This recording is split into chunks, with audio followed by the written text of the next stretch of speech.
Hi அஸ்ஸலாமு அலைக்கும். எல்லோரும் எப்படி இருக்கீங்க? வெல்கம் பேக் டு சுஜா சமையல். இன்றைக்கி என்ன ரெசிபி நம்ம பார்க்க போகிறோம்னா பீஃப் தாங்க. பீஃபில் நம்ம கிரேவி பண்ணலாம். நம்ம பீஃபில் நம்ம நிறைய வெரைட்டிஸ் நம்ம பண்ணலாம். இன்றைக்கி நம்ம பண்ண போகிறது கிரேவி தான். இப்போ நம்ம அது சாதத்துக்கு கூட புரோட்டா, இடியாப்பம், இட்லி, தோசை எது கூட வேணாலும் மேட்சாகும்.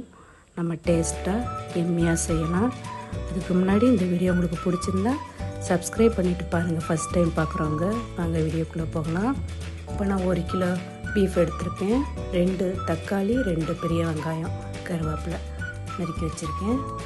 நல்லா தாராளமாக எண்ணெய் ஆட் பண்ணிக்கலாம். நல்லெண்ணெய் 4 ஸ்பூனு ஆட் பண்ணிக்கிறேங்க. பட்டை சேர்த்துக்கலாம்.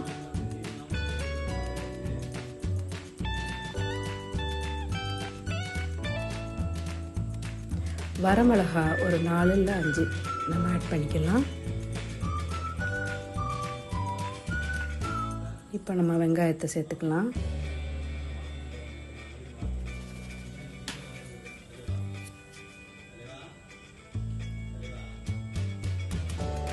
வெங்காயம் நல்லா பொன்னிறமாக செவந்துக்கணும்.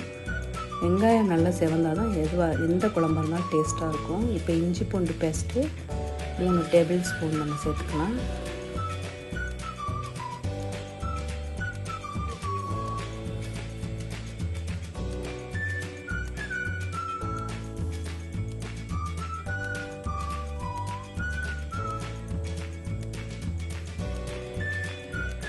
நல்லா வதங்கிருச்சு. இப்போ நம்ம சால்ட் சேர்த்துக்கலாம். இஞ்சி பூண்டு பேஸ்ட்டு நமக்கு ஸ்மெல்லு போகிற வரைக்கும் கொஞ்சம் வதக்கிக்கணும். வெங்காயமும் அது கூட நல்லா வதங்கிடணும். எல்லா குழம்புக்கும் நம்ம வெங்காயமும் இஞ்சி பூண்டு நல்லா வதங்கிட்டால குழம்பு, கிரேவி எதுக்காக இருந்தாலும் நல்லாயிருக்கும். இப்போ நம்ம தக்காளி ஆட் பண்ணிக்கலாம்.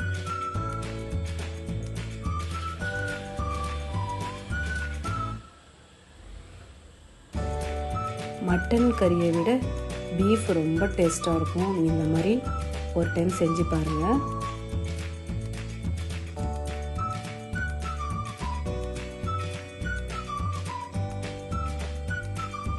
இப்போ மிளகாய் பொடி, மஞ்சள் பொடி 1 ஸ்பூன் நம்ம ஆட் பண்ணிக்கலாம்.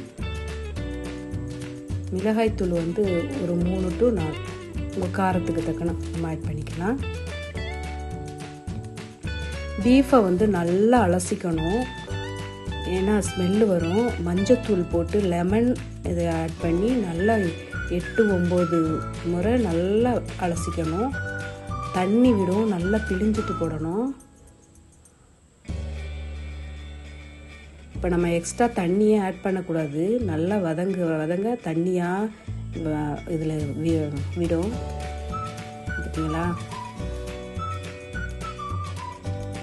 இது நம்ம கரம் மசாலா, நான் சீரகம், சோம்பு, மிளகு 3மே நான் அரைச்சி வச்சுருக்கேன். நான் ஒரு வீடியோ போட்டிருக்கேன் பாருங்கள், ஃபஸ்ட் வீடியோவில். அந்த மசாலா 3 to 4 டேபிள் ஸ்பூன். அவ்வளோதாங்க இதுக்குள்ள மசாலா.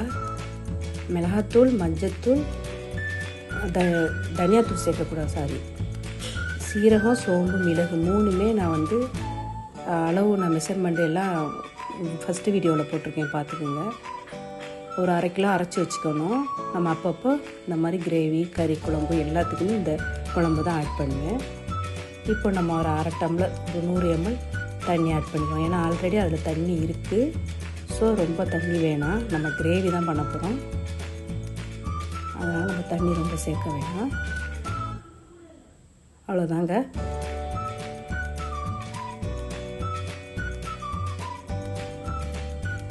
இப்போ நம்ம விசில் வச்சிடலாம். குக்கரை மூடி ஒரு 4 to 5 விசில் நல்லா வச்சுட்டு நான் ஒரு 1/2 hour சிம்மில் வச்சுருவேன். அப்போ தான் எந்த கறியாக இருந்தாலும் சீக்கிரமாக குக் ஆகும்.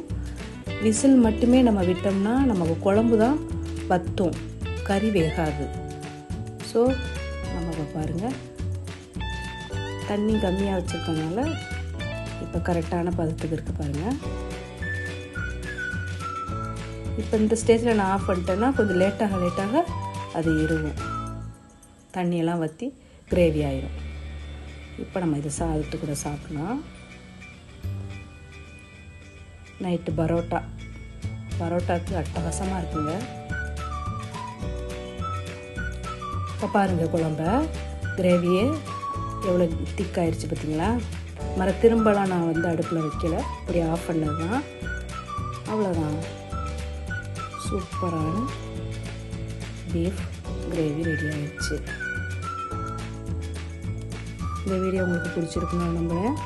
பிடிச்சிருந்தா லைக் பண்ணுங்கள், ஷேர் பண்ணுங்கள், சப்ஸ்கிரைப் பண்ணுங்கள். பாய், அஸ்ஸலாமு அலைக்கும். தேங்க்யூ ஃபார் வாட்சிங்.